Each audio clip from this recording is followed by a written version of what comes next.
નમસ્કાર, શો ટાઈમમાં આપનું સ્વાગત છે. ભાવનગર ખાતે હિન્દુ યુવા સંગઠન દ્વારા છત્રપતિ શિવાજીની જન્મજયંતિ નિમિત્તે બાઇક રેલીનું આયોજન કરવામાં આવ્યું હતું.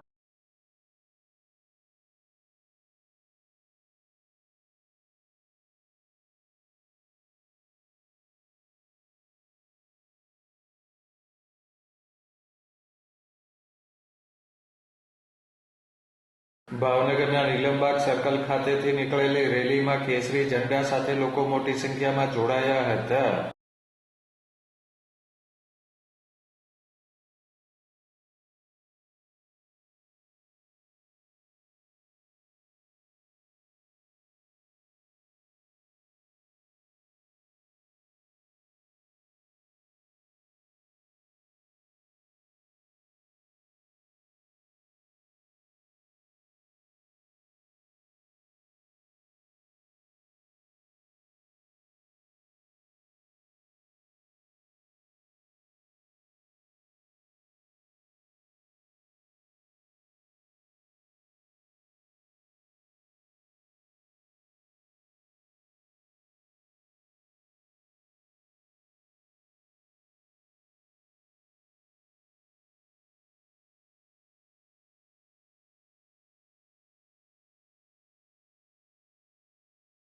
આ rally Nirmalnagar, Chavdi gate, Panwadi, Jashonath circle, Ghogha gate, Khargate, Aluriya chowk, Mahila college circle, Ghogha circle, Mokhadaji circle થઈને શિવાજી સર્કલ ખાતે પૂર્ણ થઈ હતી.